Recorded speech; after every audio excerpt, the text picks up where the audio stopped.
Next હવે આપણે વાત કરીએ સૌરાષ્ટ્રનો દરિયા કિનારો. સૌરાષ્ટ્રનો દરિયા કિનારો 843 કિલોમીટરનો છે, જે ગુજરાતના ભૂભાગના દરિયા કિનારાના પ્રદેશોમાં, ગુજરાતના ભૂભાગની દ્રષ્ટિએ દરિયા કિનારાના પ્રદેશોમાં સૌથી વધારે લાંબો ગણી શકાય. જ્યારે જિલ્લાની દ્રષ્ટિએ સૌથી વધારે લાંબો કયો ગણી શકાય? તો કે કચ્છ. ઓકે, થઈ ગયું તમારું કે ભાઈ 1600 કિલોમીટરનો દરિયો છે. કેવી રીતે? તો કે અહીંથી અહીંયા સુધી કચ્છનો, અહીંથી અહીંયા સુધી સૌરાષ્ટ્રનો અને અહીંથી અહીંયા સુધી તળ ગુજરાતનો. એમાં આપણે કયો દરિયા કિનારો ફિનિશ કર્યો? કચ્છનો. કેવી રીતે ફિનિશ કર્યો? તો કે કોટેશ્વરથી પશ્ચિમનો એમાં જોયો, જેમાં સિર ક્રીક અને કોરી ક્રીક હતી. કોટેશ્વરથી જખૌનો જોયો, જેમાં નારાયણ સરોવર હતું, પંચ જૈન તીર્થો હતા વગેરે. જખૌથી માંડવી વચ્ચેનો દરિયા કિનારો જોયો, જેમાં લગુન સરોવર હતા, રેતાળ ટેકરીઓ હતી, સુથરી અને માંડવી જેવા બંદર હતા. માંડવીથી કંડલાનો દરિયા કિનારો જોયો, જેમાં કંડલા અને મુન્દ્રા જેવા મુખ્ય બંદરો છે. હવે કંડલાથી શરૂ કરીને, એટલે કે કચ્છના દરિયાના છેડાથી, સ્ટોપથી, એન્ડિંગ પોઈન્ટથી શરૂ કરીને સૌરાષ્ટ્રનો જે દરિયા કિનારો છે એના ઉત્તરનો જે ભાગ છે, કંડલાથી શરૂ કરીને દ્વારકા વચ્ચેનો આટલો ભાગ, આ કંડલા છે, દ્વારકા છે, કંડલાથી દ્વારકા વચ્ચેનો ભાગ, એ સૌથી પહેલા આપણે જોઈશું સૌરાષ્ટ્રના દરિયા કિનારામાં. પછી દ્વારકાથી બીજો ભાગ આવશે વેરાવળ, આ આપણે જોઈશું બીજા નંબરના દરિયા કિનારામાં સૌરાષ્ટ્રના. વેરાવળથી ત્રીજો ભાગ આવશે ગોપનાથ, આ આપણે જોઈશું ત્રીજા નંબરના દરિયા કિનારામાં. ચોથો ભાગ આવશે ગોપનાથથી ભાવનગર, આપણે જોઈશું ચોથા નંબરના દરિયા કિનારા. એટલે કે જેવી રીતે કચ્છમાં આપણે એક કોટેશ્વરથી પશ્ચિમ જોયું, બીજું કોટેશ્વરથી જખૌ જોયું, ત્રીજું જખૌથી માંડવી જોયું ને ચોથું માંડવીથી કંડલા જોયું. આ 4 પોઈન્ટ મળીને બન્યો કચ્છનો દરિયા કિનારો. એવી જ રીતે આપણે સૌરાષ્ટ્રમાં સૌથી પહેલા કંડલાથી દ્વારકા જોઈશું, બીજું દ્વારકાથી વેરાવળ જોઈશું, ત્રીજું વેરાવળથી ગોપનાથ જોઈશું ને ચોથું ગોપનાથથી ભાવનગર જોઈશું. એટલે કે આ 4 પોઈન્ટ મળીને બનશે સૌરાષ્ટ્રનો દરિયા કિનારો. તો ચલો એમાં પહેલો ટોપિક સ્ટાર્ટ કરીએ. કયો છે? તો કે કંડલાથી દ્વારકા. આ કંડલાથી દ્વારકાના દરિયા કિનારાને સૌરાષ્ટ્રના ઉત્તરના દરિયાના નામે પણ ઓળખાય છે. જો સૌરાષ્ટ્રનો દરિયા કિનારો આટલો છે, બરાબર? આટલો જ દરિયા કિનારો ફોકસ કરો તમે, તો આ દરિયા કિનારાના ઉત્તરમાં શું આવે? આટલો દરિયા કિનારો જે છે કંડલાથી દ્વારકા. એટલે જ કંડલાથી દ્વારકાને સૌરાષ્ટ્રનો ઉત્તરનો દરિયા કિનારો પણ કહેવામાં આવે છે. આમાં અનેક નાની નાની ખાડીઓ અને નદીના મુખ આવેલો હોવાથી તે ખાંચા ખૂંચી વાળો છે. આ દરિયા કિનારો પરવાળાના ખરાબા અને મેંગ્રોવ માટે ખાસ જાણીતો છે. જો તમારા માટે કંડલાથી શરૂ કરીને માની લો અહીંયા આગળ આપણે લઈ લઈએ, આ થોડુંક ટિપિકલ ટાઈપનું છે એટલે આપણે અહીંથી લઈ લઈએ. ચાલો, કંડલાથી શરૂ કરીને દ્વારકા સુધીનો એરિયા તમારે કવર કરવાનો છે. આ કંડલાથી દ્વારકાના વચ્ચેનો જે આટલો દરિયા કિનારો તમને દેખાઈ રહ્યો છે, પહેલા તો એ સહેજ ખાંચા ખૂંચી વાળો છે. બીજું, એમાં અનેક નાની નાની નદીઓ મળતી હોવાથી એ ક્યાંક ક્યાંક ખાડીઓ પણ ધરાવે છે. ત્રીજું, આટલો જે દરિયા કિનારો છે કંડલાથી દ્વારકાનો, એ ખાસ કરીને પરવાળા અને મેંગ્રોવ માટે જાણીતો છે. ને એમાં કંડલા આસપાસ તો ખાસ કરીને આવા મેંગ્રોવ પુષ્કળ આવેલા છે. મેંગ્રોવના જંગલોમાં કચ્છ પહેલા નંબરે છે, બરાબર? બીજા નંબરે એક તો આ જામનગરમાં પણ પુષ્કળ આવેલો છે મેંગ્રોવના જંગલો. આ જ જગ્યાએ એટલે કે કંડલાથી દ્વારકા વચ્ચેના દરિયા કિનારે જ કચ્છનો અખાત પડે છે. ખબર છે ને? આ છે તમારો કચ્છનો અખાત. આવી રહ્યો આ કચ્છનો અખાત છે. આ કચ્છના અખાતમાં આપણે આ જ વાત કરી રહ્યા છીએ કે ભાઈ આટલેથી આટલે સુધીના એરિયામાં, આટલેથી આટલે સુધીના એરિયામાં જામનગર જિલ્લાની સરહદમાં જે દરિયા કિનારો આવે છે એટલે કે આ વાળો જામનગરની દરિયા કિનારાની સરહદ, ત્યાં આગળ અમુક ટાપુઓની રચના થઈ છે અને આ ટાપુઓ છે પરવાળાના ખરાબા. આ ટાપુઓ શું છે તો કે પરવાળાના ખરાબા. અને પ્લસ બીજું શું છે તો કે અહીંયા આગળ આવેલા છે મેંગ્રોવના જંગલો. એક મેંગ્રોવના જંગલો ક્યાં હતા તો કે કચ્છના દરિયા કિનારામાં. કઈ જગ્યાએ તો કે કંડલા વાળો દરિયા કિનારાનો ભાગ છે ત્યાં. બીજા મેંગ્રોવના જંગલો ક્યાં છે તો કે સૌરાષ્ટ્રના દરિયા કિનારે. કયા ભાગમાં તો કે સૌરાષ્ટ્રના ઉત્તરમાં જ. પહેલો જ ભાગ છે ને કંડલાથી શરૂ કરીને દ્વારકા વચ્ચેનો, તો બસ આ પહેલા જ ભાગમાં કયા જિલ્લા અંતર્ગત વધારે આવે છે તો કે જામનગર અંતર્ગત. અને જામનગર જિલ્લાની સરહદમાં જ પરવાળાના આવેલા છે ખરાબાના ટાપુ. આ જે પરવાળાના ટાપુઓ છે એનું પર્ટિક્યુલર નામ છે પિરોટન. પિરોટનનું તમને સ્થળ વારંવાર પરીક્ષામાં પૂછાય છે, કારણ કે ઈસવીસન 1982માં આ જે પિરોટનના ટાપુઓ છે ને, લાગે તમને કચ્છના અખાતમાં છે પણ સરહદ લાગે એને જામનગર જિલ્લાની. જામનગર જિલ્લાનો દરિયા કિનારો કયા દરિયા કિનારાનો ભાગ છે તો કે સૌરાષ્ટ્રના દરિયા કિનારામાં કંડલાથી દ્વારકા વચ્ચેનો ભાગ છે. એટલે કે કંડલાથી દ્વારકા વચ્ચે જે પરવાળાના બનેલા પિરોટન ટાપુઓ આવેલા છે એને ઈસવીસન 1922માં આખા ભારતનું પહેલું સામુદ્રિક રાષ્ટ્રીય ઉદ્યાન એટલે કે મરીન નેશનલ પાર્ક જાહેર કર્યું છે, જે ત્યાંના જળચર જીવો માટે બહુ ફેમસ છે, પ્લસ પક્ષીઓ માટે પણ બહુ ફેમસ છે. પરવાળા એ સમુદ્રમાં રહેતો એક જીવ છે, પણ એ પરવાળા છે ને આમ સાગરોની વચ્ચોવચ ના હોય, એ આવી રીતે છીછરા પાણીમાં, એટલે કે વધારે ઊંડાઈ વાળું પાણી ના હોય ને, આ છીછરું પાણી તટની નજીક નજીક ખાસ તમને જોવા મળે. પ્લસ બહુ ઠંડા મહાસરોવરોમાં કે મહાસાગરોમાં ના હોય. એ કેવા દરિયામાં હોય? હુંફાળું પાણી હોય ને, સાવ ગરમ નહીં પણ હુંફાળું. બરાબર, જેમ કે આપણું ગુજરાત ઉષ્ણકટિબંધમાં આવે છે તો કે ગુજરાતના દરિયા કિનારે આ પરવાળાને અનુકૂળાઈ શકે. ભારત પણ આપણું મોટા ભાગનું ભારત ઉષ્ણકટિબંધમાં છે, એટલે ભારતનો દરિયા કિનારો પણ પરવાળા માટે અનુકૂળ છે.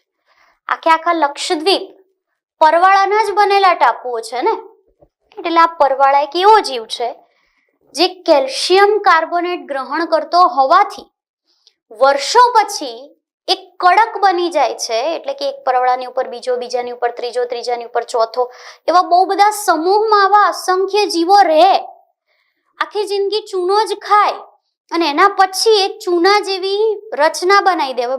એક ચૂનો, બીજો ચૂનો, ત્રીજો ચૂનો, આવું બધું ભેગા કરો ચૂનાના પથરા તો દિવાલ કે ઓટલા કે ટાપુ જેવું કંઈક બહાર આવે.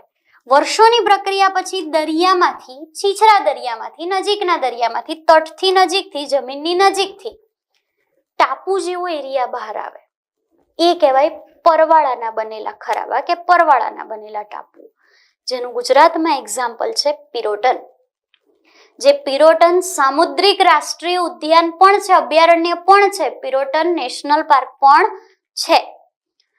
સમુદ્રમાં અસંખ્ય જીવો વસતા હોય છે, એમાં પરવાળા, એ જે પરવાળાના પ્રાણીઓ છે એ ટાપુઓ કે ભૂમિખંડોના કિનારાના આસપાસના સમુદ્રમાં વિશિષ્ટ પ્રકારની એટલે કે ભાટ જેવી ચૂનાળું ખડકાળ રચનાઓ, મેં તમને કીધું કેલ્શિયમ કાર્બોનેટની રચનાઓ, પુષ્કળ ચૂનાની રચનાઓ હોય, એને તમે વધારતા જ જાઓ, એક પછી એક ભેગી મૂકતા જ જાઓ.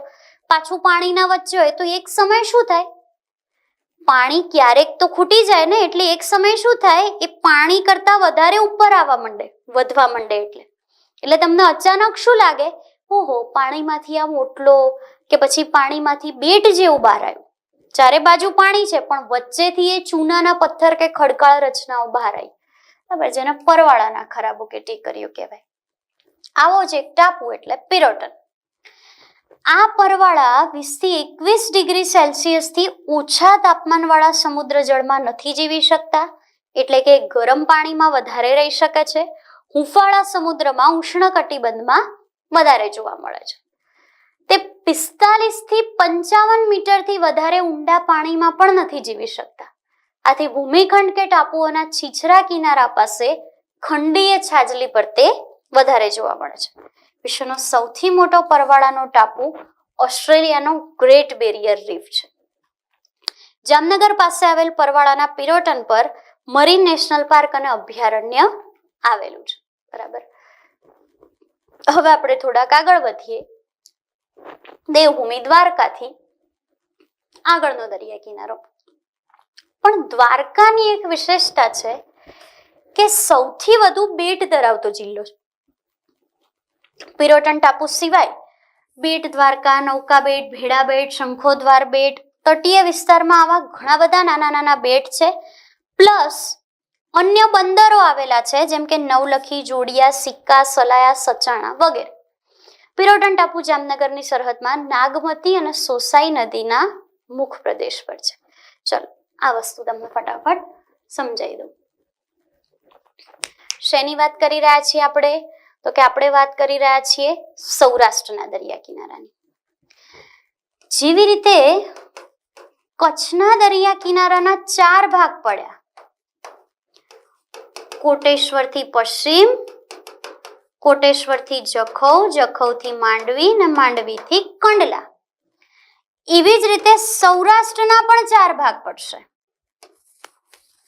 સૌથી પહેલા કંડલાથી દ્વારકા પહેલો ભાગ, દ્વારકાથી વેરાવળ બીજો ભાગ, કંડલાથી દ્વારકા પહેલો ભાગ, દ્વારકાથી વેરાવળ બીજો ભાગ, વેરાવળથી ગોપનાથ, વેરાવળથી ગોપનાથ ત્રીજો ભાગ અને ગોપનાથથી ભાવનગર ચોથો ભાગ. આવી રીતે 4 ભાગમાં આપણે ભણીશું. એમાં સૌથી પહેલા આપણે શરૂઆત કરી કંડલાથી દ્વારકાના દરિયા કિનારાની. પહેલા શરૂઆત શેનાથી કરી? કંડલાથી દ્વારકાના દરિયા કિનારાની. આ કંડલાથી દ્વારકાનો જે દરિયા કિનારો છે એ જો સૌરાષ્ટ્રના દરિયામાં કમ્પેરેટિવલી ઉત્તરે છે, તેથી તેને સૌરાષ્ટ્રનો ઉત્તરી દરિયા કિનારો પણ કહી શકાય. આ દરિયા કિનારાની એક વિશેષતા છે કે ભાઈ કંડલાથી દ્વારકાના વચ્ચે એક ટાપુ આવેલા છે જેનું નામ છે પિરોટન ટાપુ. હવે આ પિરોટન ટાપુ જે છે એક્ઝેક્ટલી એ પિરોટન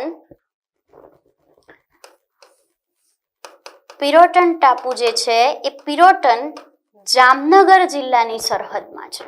બરાબર, આ પિરોટન શેના વડે રચાયેલા છે? તો કે પરવાળા વડે. પરવાળા શું છે? તો કે એક સામુદ્રી જીવ છે જે એક્ઝેક્ટ સમુદ્રના વચ્ચોવચ ઊંડા પાણીમાં નહીં રહે. 45 થી 50 મીટર ઊંડું પાણી બહુ થઈ ગયું, એટલે કે જમીનથી નજીક છીછરા સમુદ્રમાં રહે. પ્લસ ઠંડા સમુદ્રમાં નહીં રહે, આપણા જેવા ગુજરાત કે ભારત જેવા ગરમ સમુદ્રમાં રહેશે. એટલે જો છીછરું સમુદ્ર એટલે કે જમીનથી નજીકનું, વધારે ઊંડું ના હોય. જો આ વધારે ઊંડું નથી, જમીનથી નજીક છે, ત્યાં આવી ગયા એ પરવાળા. પ્લસ આ હુંફાળું છે, ઉષ્ણકટિબંધીય છે, વધારે ઠંડુ નથી, એટલે અહીંયા આગળ આવી ગયા એ પરવાળા. રાઈટ, અને અહીંયા આગળ જ એમનો વિકાસ થશે. ચૂનો જ ખાય, ચૂનો જ ગ્રહણ કરે, એટલે વર્ષો પછી ચૂના જેવી ખડકાળ રચનાઓ એક સમયે પાણીથી બહાર કાઢી દે. એટલે તમને કેવું લાગે કે ચારે બાજુ જેની પાણી છે એના વચ્ચોવચ આવું પથ્થર જેવું ક્યાંથી બહાર આવ્યું? એટલે તમે એને બેટ કે ટાપુ કહો. સિમ્પલ છે ને, ચારે બાજુ પાણી હોય ને વચ્ચે જમીનનો ટુકડો બહાર આવે એને તમે શું કહો? બેટ કે ટાપુ. બસ આવો જ એક બેટ કે ટાપુ છે પિરોટન. પિરોટન ટાપુ ક્યાં આવેલો છે? તો કે સૌરાષ્ટ્રના દરિયા કિનારે. કઈ જગ્યાએ? તો કે સૌરાષ્ટ્રના ઉત્તરી દરિયા કિનારે. કયા ભાગમાં? તો કે કંડલાથી શરૂ કરીને દ્વારકા સુધીના ભાગમાં. કયા જિલ્લામાં? તો કે જામનગર જિલ્લામાં. કયા અખાતની વચ્ચે? તો કે કચ્છના અખાતની વચ્ચે. આ જ પિરોટનને સામુદ્રિક રાષ્ટ્રીય ઉદ્યાન મરીન નેશનલ પાર્ક જાહેર કર્યું છે. બરાબર, સાથે જ આ જે તમારો દરિયા કિનારો છે સૌરાષ્ટ્રનો કંડલાથી દ્વારકા વચ્ચેનો, એમાં ઘણા બધા બેટ છે. નોરા બેટ છે, ભેડા બેટ છે, બેટ દ્વારકા છે, શંખોદ્વાર બેટ છે. યાદ રાખવાનું, ગુજરાતમાં સૌથી વધારે જો બેટ ધરાવતો કોઈ જિલ્લો હોય ને તો એ છે દેવભૂમિ દ્વારકા. આના પર જ બહુ બધા બંદર છે, જેમ કે જામનગરમાં સિક્કા છે, બેડી છે, સચાણા છે, દ્વારકામાં ઓખા મંડળ છે, રાઈટ. પછી સલાયા છે, અહીંયા મોરબીમાં આવશે નવલખી બંદર. એટલે બસ એ જ કહેવા માંગે છે કે ભાઈ આ દરિયા કિનારે એક તો પરવાળાના ખરાબા છે, બીજું પરવાળાનો ટાપુ પિરોટન છે, એના પર મરીન નેશનલ પાર્ક છે, ત્રીજું અહીંયા આગળ બહુ બધા બેટ આવેલા છે. કયા? તો કે ભેડા બેટ, શંખોદ્વાર બેટ, બેટ દ્વારકા, નોરા બેટ, બરાબર.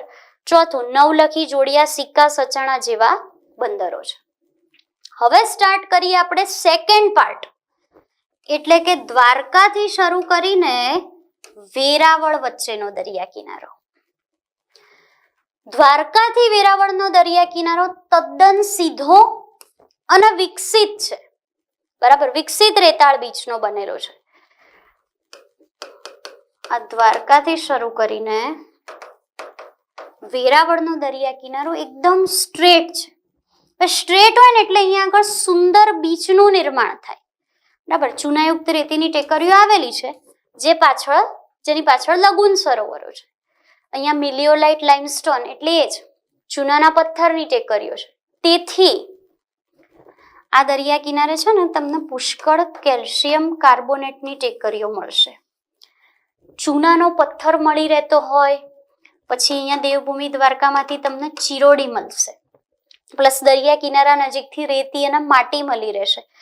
આ બધા જે અવશેષો મેં કીધા ને, આ બધા ઇન્ગ્રીડિયન્ટ્સ, આ બધા સિમેન્ટ ઉદ્યોગ માટેના ઇન્ગ્રીડિયન્ટ્સ છે. એટલે ચૂનાનો પથ્થર મળે છે, કેલ્સાઇટ મળે છે, ચિરોડી મળે છે. એના કારણે જ સૌરાષ્ટ્રમાં પોરબંદર અને જામનગર આ બે જગ્યાએ સિમેન્ટ ઉદ્યોગ વિકસી શક્યો છે, બરાબર.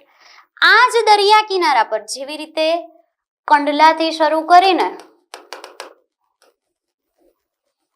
દ્વારકા વચ્ચે, કંડલાથી શરૂ કરી દ્વારકા વચ્ચે પિરોટન હતું, નવલખી બંદર હતું, સિક્કા બંદર હતું, સચાણા બંદર હતું, સલાયા બંદર હતું, રોઝી બંદર હતું, બેડી બંદર હતું, બરાબર.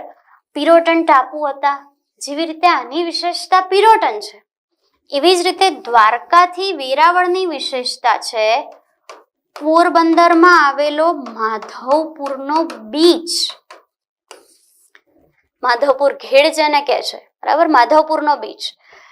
એની વચ્ચે જ ચોરવાડનો બીચ પણ આવેલો છે, બરાબર. જુનાગઢ જિલ્લામાં એક ચોરવાડનો બીચ પણ આવેલો છે. નેક્સ્ટ આવે છે વેરાવળથી ગોપનાથ. અચ્છા, હું તમને એક વસ્તુ કહી દઉં, આ જે માધવપુર છે એ પોરબંદર જિલ્લામાં થશે, અને આ જે ચોરવાડ છે એ ધીરુભાઈ અંબાણી સાથે સંકળાયેલું છે, બરાબર. અને એ જે ચોરવાડનો બીચ છે એ થશે તમારો જુનાગઢ જિલ્લાની અંદર. બંને બહુ જ રમણીય જગ્યા છે, બહુ જ સુંદર જગ્યા છે, બરાબર. હોલિડે કેમ્પનો વિકાસ પણ થયો છે ત્યાં. માધવપુરનો બહુ ફેમસ એક મેળો છે, માધવપુરનો મેળો. કૃષ્ણ ભગવાન જ્યારે રૂક્ષ્મણીજીને લઈને આવ્યા, બરાબર, અને ત્યાં આગળ એમને ભગાવીને લઈને આવ્યા હતા, અને ત્યાં આગળ એમણે એમની સાથે લગ્ન કર્યા હતા, એટલા માટે માધવપુર બહુ ફેમસ છે. ઓકે, નેક્સ્ટ છે વેરાવળથી ગોપનાથ. પહેલો આપણે જોયો કંડલાથી દ્વારકા વચ્ચેનો દરિયા કિનારો, જેની વિશેષતા શું છે? પિરોટન ટાપુ,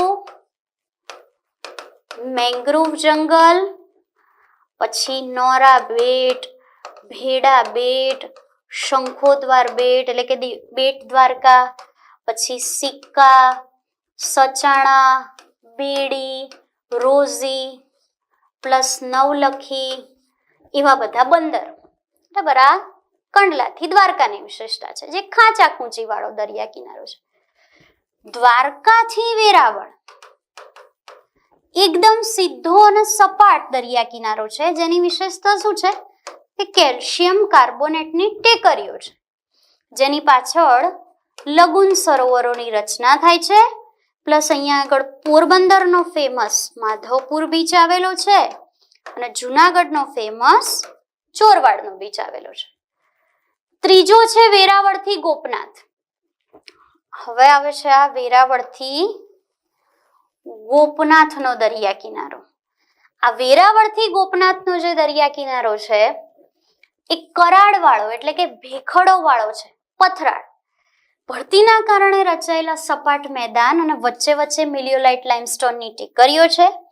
એના કારણે જ કોડીનાર એટલે કે ગીર સોમનાથ જિલ્લો, સૂત્રાપાડા ગીર સોમનાથ જિલ્લો, ઉના ગીર સોમનાથ જિલ્લો, બધી જ જગ્યાએ સિમેન્ટ અને સોડા એશના ઉદ્યોગનો વિકાસ થયો છે. હમણાં જ મેં કીધું તમને કે ભાઈ દ્વારકાથી વેરાવળ વચ્ચે ચૂનાના પથ્થરની ટેકરીઓ છે. આ જ દક્ષિણ સૌરાષ્ટ્રના વિસ્તારમાંથી કેલ્સાઇટ મળી આવે છે. આ જ વિસ્તારમાંથી દ્વારકા બાજુથી તમને ચિરોડી મળી આવે છે. અહીંથી જ તમને પુષ્કળ માટી મળી આવે છે. તો સ્વાભાવિક રીતે ચૂનાનો પથ્થર ને માટી ને ચિરોડીના બધા ભેગા થઈને કયા ઉદ્યોગનું સર્જન કરશે? તો કે સિમેન્ટ ઉદ્યોગ. તો સ્વાભાવિક રીતે પોરબંદર, જામનગર આ બધી જગ્યાએ સિમેન્ટ ઉદ્યોગનો વિકાસ થયો છે. સેમ એ રીતે ગીર સોમનાથમાં કોડીનાર, ઉના, સૂત્રાપાડા આ બધી જગ્યાએ પણ સિમેન્ટ ઉદ્યોગનો વિકાસ થયો છે. બરાબર. ગીરથી એટલે કે ગીર સોમનાથથી દક્ષિણે આ જ દરિયા કિનારે દીવ બંદર આવેલું છે, જેનો નાગવા બીચ બહુ ફેમસ છે. 11 કિલોમીટર લાંબો ટાપુ છે.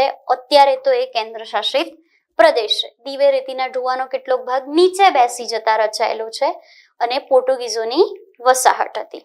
ઓકે, ચલો.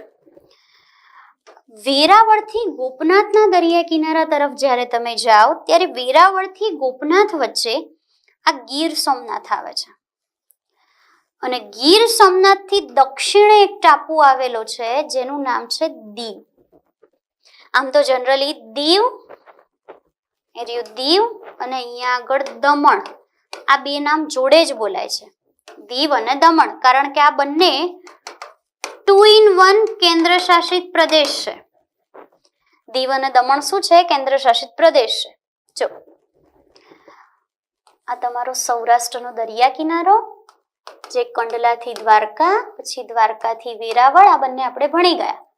વેરાવળથી ગોપનાથની વાત કરીએ છીએ તો વેરાવળથી ગોપનાથ વચ્ચે અહીંયા આગળ ગીર સોમનાથના દક્ષિણે એક ટાપુ આવેલો છે જેનું નામ છે દીવ અને તળ ગુજરાતમાં અહીંયા આગળ આવેલું છે દમણ. આ બંને 2 in 1 માં છે, કેન્દ્ર શાસિત પ્રદેશ.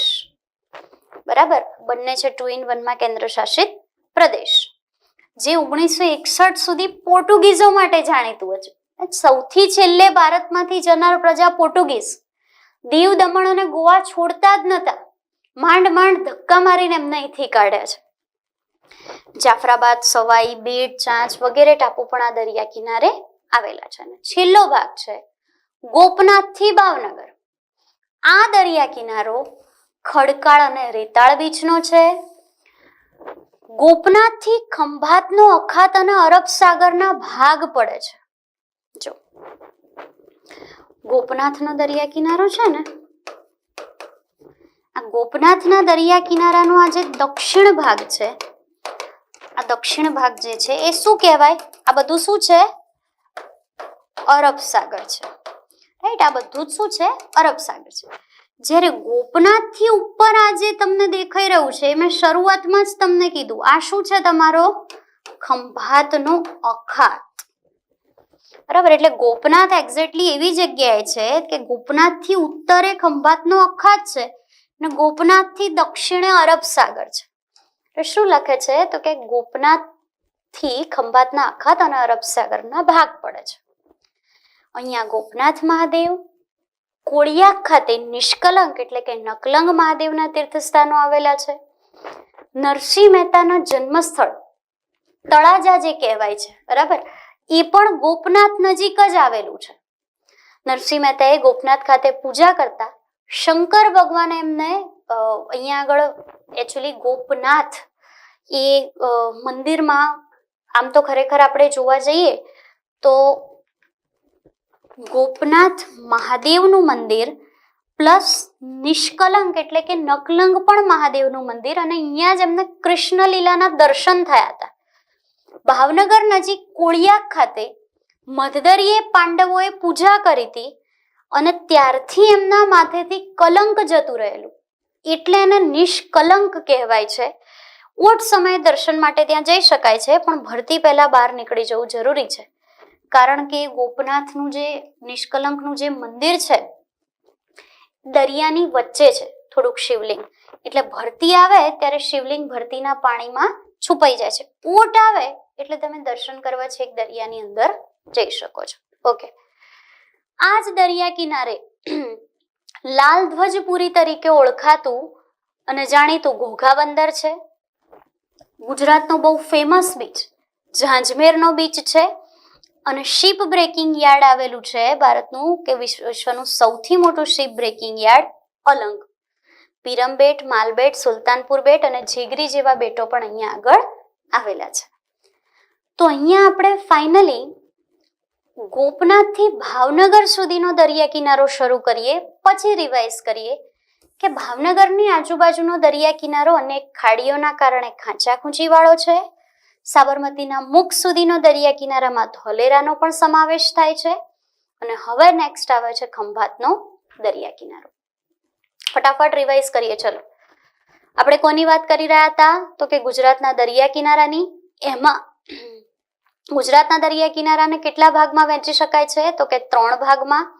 કયા 3 ભાગ છે? તો કે એક છે કચ્છનો દરિયા કિનારો, બીજો છે સૌરાષ્ટ્રનો, ત્રીજો છે તળ ગુજરાતનો. બરાબર, કચ્છનો, સૌરાષ્ટ્રનો અને તળ ગુજરાતનો. કચ્છના દરિયા કિનારામાં કોટેશ્વરથી પશ્ચિમ, કોટેશ્વરથી જખૌ, જખૌથી માંડવી અને માંડવીથી કંડલા, એમ 4 ભાગ છે. જો કયા 4 ભાગ છે? કોટેશ્વરથી પશ્ચિમ, કોટેશ્વરથી જખૌ, જખૌથી માંડવી અને માંડવીથી કંડલા. એમાં પણ આપણે જોયું કે ભાઈ કોટેશ્વરથી પશ્ચિમનો જે દરિયા કિનારો છે તમારો, બરાબર, આ કોટેશ્વરથી પશ્ચિમે 2 ક્રીક છે, સિર ક્રીક અને કોરી ક્રીક. સિર ક્રીક ભારતનું સૌથી પશ્ચિમી બિંદુ અને ગુજરાતનું પણ સૌથી પશ્ચિમી બિંદુ, અને સિર ક્રીક એ જ બાણગંગા. બીજું કોટેશ્વર એ નારાયણ સરોવર માટે ફેમસ છે, રાઈટ. કોટેશ્વરના દરિયા કિનારાની પાસે જ નારાયણ સરોવર આવેલું છે, જે ભારતના 5 પવિત્ર સરોવરોમાંનું એક છે. કોટેશ્વરથી જખૌ વચ્ચે આપણે વિશેષતાઓ જોઈ હતી પંચ જૈન તીર્થોની, તેરા, કોઠેરા, સુથરી, જખૌ, નલિયા વગેરે. બરાબર, ખાંચાખૂંચી વાળો દરિયો છે. જખૌથી માંડવી વચ્ચે આપણે જોયું હતું કે સુથરી અને માંડવી એમ 2 ફેમસ બંદર છે. માંડવીથી કંડલા વચ્ચે આપણે જોયું હતું કે મુન્દ્રા અને કંડલા એમ 2 ફેમસ બંદર છે. પ્લસ જખૌથી માંડવી વચ્ચે પુષ્કળ મેંગ્રુવ અને લગુન સરોવરો આવેલા છે. મેંગ્રુવ કંડલા ખાતે આવેલા છે. ફાઇનલી સૌરાષ્ટ્રનો દરિયા કિનારો ભૂભાગની દ્રષ્ટિએ સૌથી મોટો. આ 843ના દરિયા કિનારાને, કિલોમીટરના દરિયા કિનારાને 4 ભાગમાં વહેંચવાનું. કંડલાથી દ્વારકા, બીજું દ્વારકાથી વેરાવળ, ત્રીજું વેરાવળથી ગોપનાથ અને ચોથું ગોપનાથથી ભાવનગર. કંડલાથી દ્વારકાવાળા દરિયા કિનારાની વિશેષતા શું હતી? તો કે પરવાળાના ટાપુઓ અને મેંગ્રુવ. બરાબર, પરવાળાના ટાપુઓ અને મેંગ્રુવ, પિરોટન ટાપુ અને મેંગ્રુવ. પ્લસ અહીંયા સિક્કા, સચાણા, સલાયા, નવલખી, બેડી, રોઝી, ઓખા જેવા કેટલાય બંદરો છે. આ સિવાય ભેડા બેટ, નોરા બેટ, બેટ દ્વારકા, શંખોદ્વાર જેવા કેટલાય બેટ છે. બીજો હતો દ્વારકાથી શરૂ કરી વેરાવળ, તદ્દન સપાટ સરસ રેતાળ બીચ છે, એટલે માધવપુરનો અને ચોરવાડનો બીચ અહીંયા છે. ત્રીજું હતું વેરાવળથી ગોપનાથ. વેરાવળથી ગોપનાથમાં એક કેન્દ્ર શાસિત પ્રદેશ આવી જાય તમારો, વેરાવળથી ગોપનાથમાં કેન્દ્ર શાસિત પ્રદેશ આવી જાય તમારો દીવ. બરાબર, અહીંયા આગળ વેરાવળથી ગોપનાથ વચ્ચે સારામાં સારો કેલ્શિયમ કાર્બોનેટ મળતો હોવાથી સૂત્રાપાડા, ઉના, કોડીનાર વગેરેમાં સિમેન્ટ ઉદ્યોગનો વિકાસ થયો છે. દીવ પોર્ટુગીઝોનું હબ હતું. 1961માં માંડ આપણે એમને કાઢ્યા છે. એટલે વેરાવળથી ગોપનાથ વચ્ચે ગીર સોમનાથની દક્ષિણે બીચ આવશે, કેન્દ્ર શાસિત પ્રદેશ આવશે દીવ. ગોપનાથ થી ભાવનગર, તો ગોપનાથ થી ભાવનગર વચ્ચે એક તો તમારે યાદ રાખવાનું છે ઝાંઝમેરનો બીચ, બહુ ફેમસ છે ઝાંઝમેરનો બીચ. બીજું યાદ રાખવાનું છે પાંડવો માટે જાણીતું અને સૌરાષ્ટ્રમાં ખંભાતના અખાત નજીક આપણે કહી શકીએ કે ભાઈ દરિયાની વચ્ચે આવેલું એક શિવલિંગ, તો કે નકલંગ કોળિયાક ખાતે આવેલું છે, બહુ ફેમસ મેળો ભરાય છે નિષ્કલંક મહાદેવ. અને કૃષ્ણ લીલાના દર્શન નરસિંહ મહેતાને થયા હતા ગોપનાથ મહાદેવ, બરાબર. ઓકે, અહીંયા જ ઘોઘા આવેલું છે, અહીંયા જ અલંગ આવેલું છે, અહીંયા જ પીરમ, માલ, સુલતાનપુર અને જીગરી જેવા બેટ આવેલા છે. ફાઇનલી ભાવનગરથી સાબરમતીના મુખ સુધી જે આવેલો છે દરિયા કિનારો, એ ધોલેરાને પોતાના સમાઈ લે છે. કંડલાથી દ્વારકા, જેમાં પિરોટન, મેંગ્રુવ. દ્વારકાથી વેરાવળ, જેમાં ચોરવાડનો બીચ, માધવપુરનો બીચ. વેરાવળથી ગોપનાથ, જેમાં દીવ કેન્દ્ર શાસિત પ્રદેશ, સિમેન્ટ ઉદ્યોગ અને ચૂનાની રેતાળ ટેકરીઓ. ગોપનાથથી ભાવનગર, તો અહીંયા આગળ આવેલું છે એક તો ધોલેરા પ્લસ ગોપનાથથી ભાવનગરના વચ્ચે ઝાંઝમેરનો બીચ મળશે, નિષ્કલંક મહાદેવનું મંદિર મળશે, ગોપનાથ મહાદેવનું મંદિર મળશે, બરાબર.